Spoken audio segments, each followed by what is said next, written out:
warning to those on the left, those of you that are obsessed, those of you that believe with religious fervor in this eco-socialist, Marxist, statist utopia under the Green New Deal. We've seen the video. The residents, they're dazed, they're confused. But you can't do it in California because it takes 10 years to build a reservoir in California. But if we wanted to build a reservoir in Ukraine, we could do it in 6 months. Were 99-mile-an-hour winds determinative, and there was really no firefight that could have been more meaningful. MAGA has been hard at work crafting a scapegoat to distract from the true cause of the latest preventable natural disaster, painting a false narrative that the wildfires raging through California, fueled by 100-mile-an-hour winds, could have been better managed if not for the supposed failures of their chosen scapegoats, liberal leaders like Governor Gavin Newsom, DEI programs, and their other woke socialist Marxist Green New Deal policies, which have no relevance to the actual cause behind these wildfires. This deliberate misdirection once again ignores the undeniable role of climate change,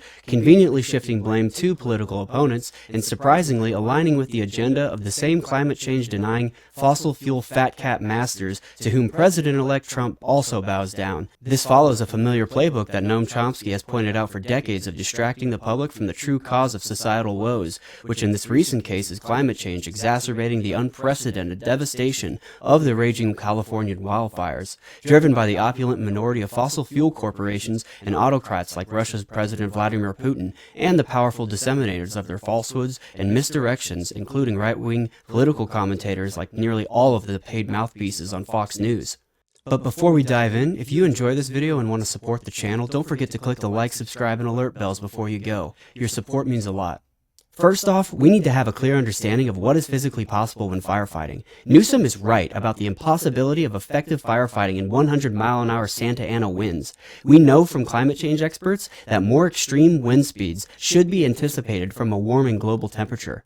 Firefighting in those high wind speed conditions is near impossible. If we look at some historical examples of Californian wildfires like the Camp Fire 2018 where there was no water shortage, we can see how ineluctable these wind speeds are in exacerbating wildfires. The Santa Ana winds played a significant role in driving the Camp Fire, which became one of the deadliest and most destructive wildfires in California's history. Or if we look at the intense wildfire season of 2020, we see that Santa Ana winds exacerbated fires such as the Bobcat Fire, which consumed over 115,000 acres. To put it simply, hurricane-force wind speeds make firefighting and fire containment nearly impossible. Massive investment is needed to make communities more fire resistant, and like Chomsky says, the corporate elite, who never pay taxes when they're running the government, certainly should not be expected to pay for it. That'll be all on us. The first clip I want to show you is from Sean Hannity of Fox News, one of the most effective mass persuaders for the fossil fuel corporate elite's anti-democratic and pro-inequality perpetual messaging campaign. He hits all the points that the MAGA corporate elite regularly hammer home that paint progressive Democrat policies that have polled to be widely popular as actually harmful, misleading his audience by using the Democrat-run state of California and the devastation caused by the recently climate change-induced wildfires as a distraction that hijacks the emotions from the imagery of the desolation of the wildfires to smear the publicly popular policies of his progressive Democrat opposition that have no relevance to the actual cause, which is the extreme conditions exacerbated by climate change. But first, a warning to those on the left, those of you that are obsessed, those of you that believe with religious fervor. Those of us with Trump derangement syndrome. In this eco-socialist, Marxist, statist utopia under the Green New Deal, it's not going to end well. Pay attention to what's happening in California. You know, free universal health care, daycare, child care, guaranteed healthy food and housing and retirement, everything taken care of, cradle to grave, womb to the tomb, college tuition, universal basic income, dedication to putting CO2 emissions above all else. It might sound alarming still to some of you. It is. Look at California. We can at least say the words climate change, you know, on our shows. It is a disaster. You know, take a look at this state, this so-called progressive, one party, deep blue state. See, universal health care is actually responsible for the wildfires, according to Sean Hannity. Universal pre-K, man, who would have thought? This is just blatant fear baiting. Those policies have nothing to do with the MAGA corporate elite's propaganda media arm's consistent driving of climate change denial. It is straight from the modern corporate elite playbook, distract from their own inveterate climate change denials brought by their marriage with the fossil fuel industry, which is the true source behind the extreme devastation of these wildfires, by blaming their opposition and calling them socialist, Marxist, radical left, anti-American lunatics, which, fun fact, Chomsky also notes is a key attribute of totalitarian states across the world, whereof the ruling authority of those states use these imputations against any dissenters undermining their rule to suppress all opposition. Remember, no amount of money could have prevented the scale of this devastation unless it was directly targeting the mitigation of climate change. An example, reducing fossil fuel consumption. It doesn't matter if they had 1 billion gallons of water to douse the fire. In wind speeds that are 100 miles an hour, aerial water drops from helicopters and planes become ineffective because winds disperse water or fire retardants before they even reach the target. Once again, just blatant bashing of Democrats to distract their failure to implement policies that reduce the effects of climate change because they call fossil fuels their daddy.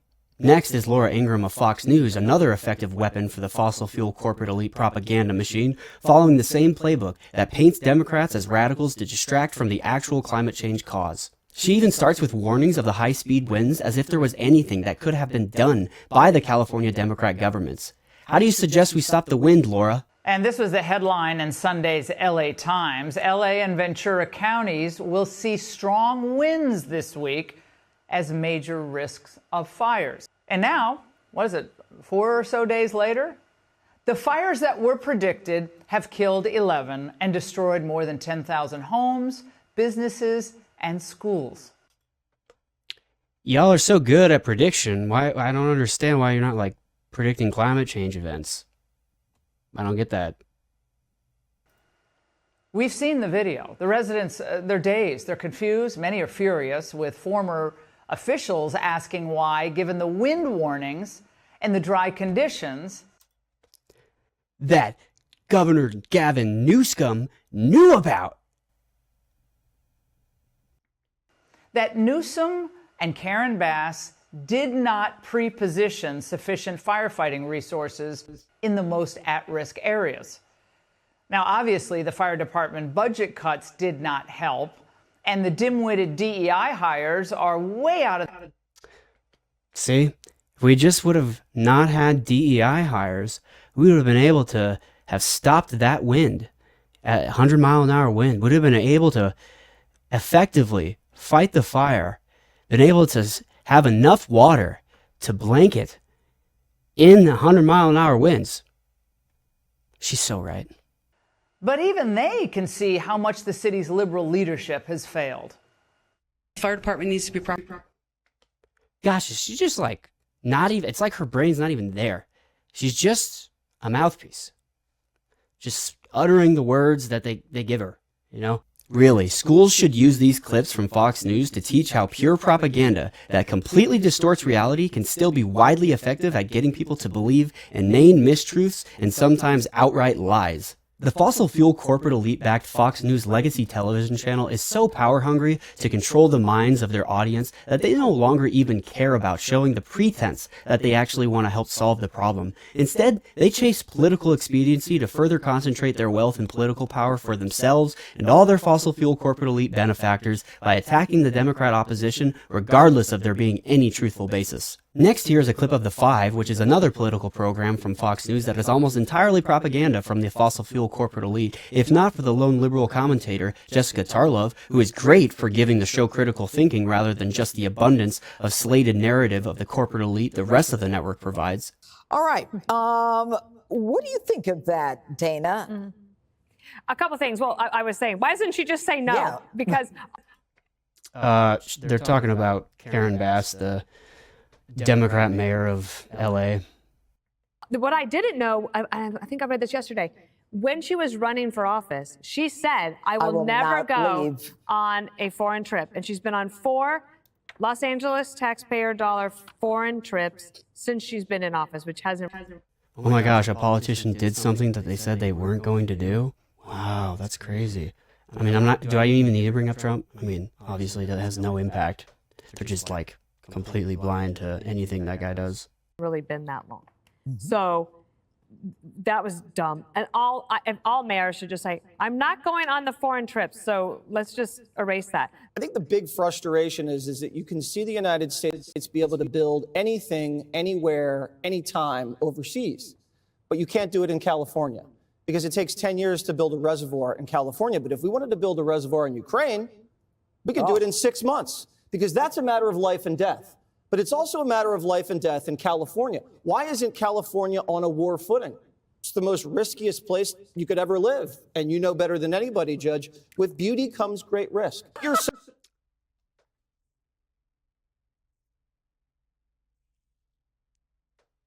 Hey, look, everyone, it's Jesse Waters, who is another prominent figure for the fossil fuel corporate elite at Fox News, finding a way to disparage the nation of Ukraine, which has lost hundreds of thousands of their countrymen due to the attempted imperial takeover of their country by one of the world's largest fossil fuel producers and murderous tyrants, Russian President Vladimir Putin.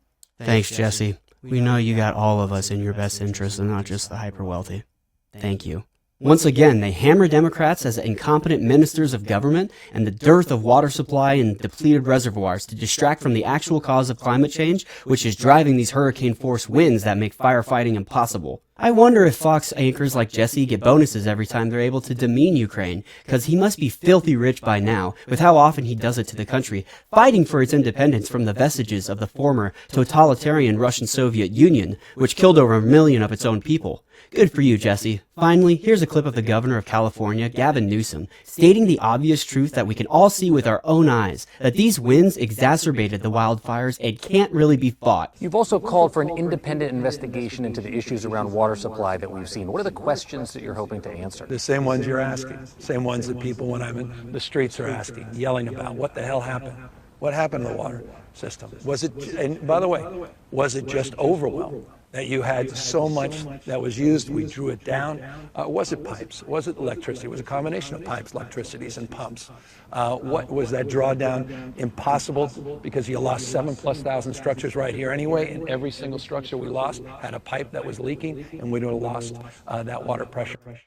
To make these communities fire resistant from the type of fires that are coming, that we see now, because with increased intensity, from climate change is going to require a significant overhaul of the current infrastructure and even an overhaul of the infrastructure to fight these fires. How are you going to combat these fires with wind like that spread the fire so quickly even when you have enough water? You're going to have to get real creative. Anyway, did it contribute in any way to our inability to fight the fire, or were 99-mile-an-hour winds determinative and there was really no firefight that could have been more meaningful? So all of us want to know those answers, and I just don't want to wait because people are asking me.